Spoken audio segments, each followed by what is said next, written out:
ഒരു കാണിപ്പയ്യൂർ തെരുവിൽ മദ്യപിച്ച് വീട്ടമ്മമാർക്ക് ബഹളം കുഴപ്പമുണ്ടാക്കി അവിടെ പ്രശ്നങ്ങൾ ഉണ്ടാക്കിയ 4 അംഗ മദ്യപ സംഘത്തെ അവിടുത്തെ പോലീസ്, അവർ 4 പേരെ ഉണ്ടായിരുന്നുള്ളൂ, പിടിച്ച് ജീപ്പിൽ കയറ്റി. ഈ സുജിത്ത് എന്ന് പറയുന്ന യൂത്ത് കോൺഗ്രസ് നേതാവ് ചെന്നിട്ട് ജീപ്പിൽ നിന്ന് അവരെ ബലമായിട്ട് പിടിച്ചിറക്കി. SI സ്വാഭാവികമായിട്ടും ചെറുത്തു. SIയുടെ വാച്ച് നഷ്ടപ്പെട്ടു. പോലീസിനെ അടിച്ചു. അപ്പോ പോലീസ് കൂടുതൽ സ്ട്രെങ്ത് ആവശ്യപ്പെട്ടു. കൂടുതൽ പോലീസ് വന്നിട്ടാണ് ഇങ്ങനെ അറസ്റ്റ് ചെയ്ത് കൊണ്ടുപോകുന്നത്. അവർ കൊണ്ടുപോയിട്ട് തടവി ബിരിയാണി മേടിച്ചു കൊടുക്കും എന്ന് വിചാരിക്കുന്നത് ശരിയാണോ എനിക്കറിയില്ല. അങ്ങനെ സംഭവിച്ച കാര്യമാണ്. സ്വാതന്ത്ര്യ സമര സേനാനിയുടെ വിവാഹം കഴിഞ്ഞു എന്ന മട്ടിലാണ്. എന്നുവെച്ചാൽ ആ കാലത്ത് ജയിലിൽ കിടന്ന ഒരാള് അന്ന് എങ്ങനെ പത്രം വാർത്ത കൊടുക്കില്ല. വീരപുരുഷന്റെ അപദാനങ്ങൾ വാഴ്ത്തുന്നു. കുന്നോളം സ്റ്റേഷനില് പോലീസുകാര് ആളെ തല്ലാൻ പാടുന്ന വെച്ചാൽ തല്ലാൻ പാടില്ല. ഞങ്ങളുടെ നിലപാടതാണ്. ഈ കാലത്തുനിന്നല്ല, ഒരു കാലത്തും കസ്റ്റഡിയിൽ വാങ്ങുന്ന ആളുകളെ തല്ലാൻ പാടില്ല. അപ്പൊ ചാനലുകൾ, മാധ്യമങ്ങൾ, എന്തൊരു ചർച്ചയാണ്. ഇവിടെ നിൽക്കട്ടെ, ഞാൻ ചോദിക്കട്ടെ, ഈ മാധ്യമങ്ങൾ കമ്മ്യൂണിസ്റ്റുകാരെ നിർദ്ദയം വേട്ടയാടിയ ഘട്ടങ്ങളിൽ ഏതെങ്കിലും ഒരു ഘട്ടത്തിൽ ഇമ്മട്ടിൽ ഒരു ചർച്ച സംഘടിപ്പിച്ചിട്ടുണ്ടോ? അടിയന്തരാവസ്ഥയുടെ കറുത്ത നാളുകളിൽ ഈ നാട്ടിലെ പാവപ്പെട്ട മനുഷ്യനെ തല്ലിക്കൊന്നില്ലേ നിങ്ങൾ? ഈശ്വരവാര്യരുടെ മകൻ REC വിദ്യാർത്ഥിയായിരുന്ന രാജൻ ലോക്കപ്പിൽ കൊല ചെയ്യപ്പെട്ടില്ലേ? എത്രയെത്ര മനുഷ്യർ. അന്നൊന്നും ഒരു വാർത്തയും ഉണ്ടായിരുന്നില്ല. അന്ന് ഇവരെല്ലാം അതിന്റെ കൂടെയാണ്.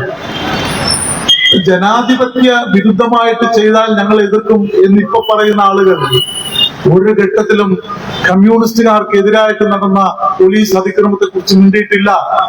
നോക്കൂ, ഈ രാജ്യത്തിന്റെ ചരിത്രത്തിൽ ജയിലിനകത്ത് ജുഡീഷ്യൽ കസ്റ്റഡിയിലുള്ള ഒരു 20-25 പേർക്ക് ഇരിക്കാൻ കഴിയുന്ന ഒരു മുറിയിൽ തളച്ചിടപ്പെട്ട 24 മനുഷ്യർക്ക് മേൽ തീബോംബുകൾ, തീയുണ്ടകൾ വർഷിച്ച് 21 കമ്മ്യൂണിസ്റ്റുകാരെ വെടിവെച്ചു കൊന്ന സേലം ജയിൽ വെടിവെപ്പ് നിങ്ങൾക്ക് ഓർമ്മയുണ്ടോ? കോൺഗ്രസ് ഗവൺമെന്റിന്റെ കാലത്താണ്. അത് ഏറ്റുവാങ്ങിയവരാണ് ഞങ്ങൾ. അതുകൊണ്ട് ഒരു ഘട്ടത്തിലും പോലീസ് ആരെയും തല്ലാൻ പാടില്ല എന്ന നിലപാട് തന്നെയാണ് ഞങ്ങൾക്കുള്ളത്. ഈ കാര്യത്തിലും അത് തന്നെയാണ്. അതുകൊണ്ടാണ് ഗവൺമെന്റ് ആ ഉദ്യോഗസ്ഥർക്കെതിരായിട്ട് നടപടി സ്വീകരിച്ചത്. നമ്മുടെ നിലപാടതാണ്, ന്യായീകരിക്കാൻ പറ്റില്ല. പക്ഷെ ഒരു കാര്യമുണ്ട്, ആ സംഭവത്തിന് ഒരു മറുവശമുണ്ട്. എന്താ മറുവശം?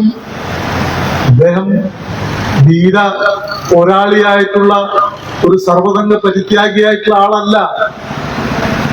ഒരു കാണിപ്പയ്യൂർ തെരുവിൽ മദ്യപിച്ച് വീട്ടമ്മമാർക്ക് ബഹളം കുഴപ്പമുണ്ടാക്കി അവിടെ പ്രശ്നങ്ങൾ ഉണ്ടാക്കിയ 4 അംഗ മദ്യപ സംഘത്തെ അവിടുത്തെ പോലീസ്, അവർ 4 പേരെ ഉണ്ടായിരുന്നുള്ളൂ, പിടിച്ച് ജീപ്പിൽ കയറ്റി.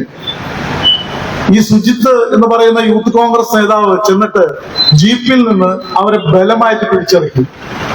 SI സ്വാഭാവികമായിട്ടും ചെറുത്തു. SIയുടെ വാച്ച് നഷ്ടപ്പെട്ടു. പോലീസിനെ അടിച്ചു.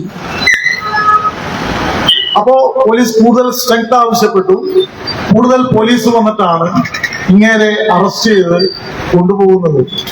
അവർ കൊണ്ടുപോയിട്ട് തടവി ബിരിയാണി മേടിച്ചു കൊടുക്കും എന്ന് വിചാരിക്കുന്നത് ശരിയാണോ എനിക്കറിയില്ല. അങ്ങനെ സംഭവിച്ച കാര്യമാണ്. അത് മാത്രമല്ല, 11 കേസിലെ പ്രതിയാണ് ഇയാൾ. 11 കേസിലെ പ്രതിയാണ്. പോലീസിനെ തല്ലിയത് ഉൾപ്പെടെ നിരവധി കേസുകളിലെ പ്രതി.